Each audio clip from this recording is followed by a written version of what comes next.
சிவாய நம. அனைவருக்கும் அன்பான வணக்கம். நான் உங்கள் சிதத்தாயம்மா, குருவின் துணை. இனிய தமிழ் புத்தாண்டு நல்வாழ்த்துக்கள். எல்லோரும் தனதானிய செல்வ சகல பாக்கியத்தோடு இருக்கணும். ஏப்ரல் 14ஆம் தேதி திங்கட்கிழமை தமிழ் புத்தாண்டு. எல்லோரும் நினைத்த காரியங்கள் சித்தியாகணும். இந்த வருஷம் சிவவாக்கியம் பிரகாரம் பிரபஞ்சத்துக்கும் பஞ்சபூத சக்திக்கும் தோஷம் வந்திருக்கு. அதனால் எல்லோரும் மிக கவனமாக இருக்கணும். இந்த பிரபஞ்சத்துக்கும் பஞ்சபூத சக்தியில் ஏதாவது ஒரு தொந்தரவுகள் ஆனாலும் மனிதர் வாழுறது ரொம்ப சிரமம். அக்னியால் பிரச்சனை, நீரால் பிரச்சனை, மழையால் பிரச்சனை, காற்றால் புயல் காற்றுகள் அதிகரிக்கும். இந்த ஆண்டு சில இடத்துல பூகம்பம் ஆகும். அக்னியால் தொந்தரவுகள் ஏற்படும் வாக்கியம் வந்திருக்கு. சிறு வயதில் மரணங்கள், வயசு வித்தியாசம் இல்லாத மரணங்கள்.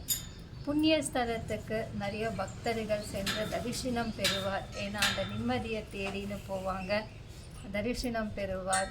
அதிகம் பக்தர்கள் புண்ணிய ஸ்தலத்தில் போய் தரிசனம் செய்வாங்கன்னு வாக்கியம் வந்திருக்கு.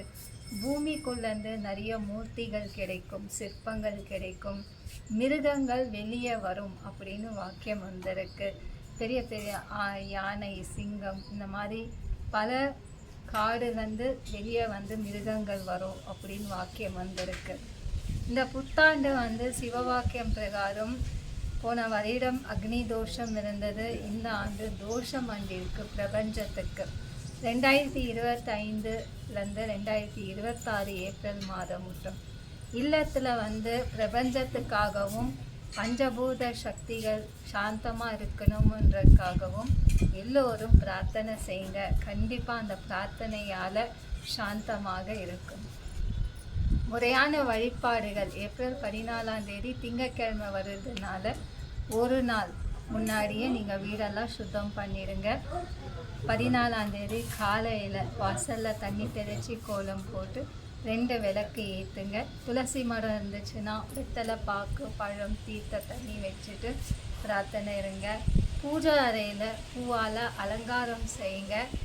5 பதார்த்தம் வைங்க. தானியங்கள் வைக்கணும். அரிசி, பருப்பு வகை, சர்க்கரை, கல் உப்பு, ஒரு சின்ன பாத்திரத்தில் காயின்ஸ் எல்லாம் நிரப்பி வெள்ளி பொருள் ஏதாவது ஒன்று வைங்க.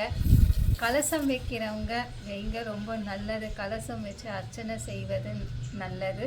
சின்ன தட்டில் மஞ்சள் அரிசி போட்டு ஒரு தீர்த்த சொம்பில் தண்ணி நிரப்பி அதில் மஞ்சள், குங்குமம், சந்தனம், விபூதி, பன்னீர், பச்சை கற்பூரம், மஞ்சள் கொஞ்சோண்டு போடணும். பிறகு துளசி இலை, மல்லிகைப்பூ, வெட்டி வேர், எலுமிச்சப்பழம் ஒரு காணிக்கை போட்டு மா இலை போட்டு கலச தேங்காய் சுத்தம் செஞ்சுட்டு மஞ்சள் குங்குமம் வைங்க. பூவால் அலங்காரம் செய்யுங்க. 6 அகல் விளக்கு ஏற்றி வச்சுடுங்க. 2 குத்து விளக்கு, காமாட்சம்மா விளக்கு. பிரபஞ்சத்துக்காகவும் பஞ்சபூத சக்திக்காகவும் 2 விளக்கு, அகல் விளக்கு நல்லெண்ணெய் உபயோகம் செய்யுங்க. இல்லை பஞ்சதீபம் எண்ணெய் இருந்தாலும் தீப எண்ணெய் உபயோகம் செய்யுங்க. பிரார்த்தனை செய்யுங்க. கலசத்துக்கு 108 முறை அம்பாள் பார்வதி தேவியை நினைத்து அர்ச்சனை செய்யுங்க. பூஜையெல்லாம் செய்து முடித்த பிறகு பிரார்த்தனை செய்யணும். ஒரு சின்ன வெத்தலையில் முதல் மகாகணபதியை மஞ்சளில் பிடிச்சி வச்சுட்டு மூஷிக வாகனா அந்த மந்திரத்தை சொல்லுங்கள். அர்ச்சனை எல்லாம் செய்த பிறகு சர்வ மங்கள மாங்கல்ய சிவே சர்வார்த்த சாதகே சரண்யே திரியம்பிகே தேவி ஸ்ரீ கௌரி நாராயணி நமஸ்துதேன்னு சொல்லி மங்களார்த்தி காட்டுங்க. உங்களுடைய குலதெய்வத்தை நினைத்து பிரார்த்தனை இருங்க.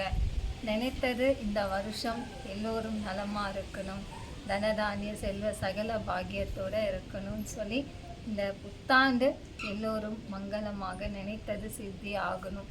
நம்ம கோவிலில் பொதுவாக பௌர்ணமி, அமாவாசை அன்றைய தினம் பிரார்த்தனை பூஜை நடைபெறும்.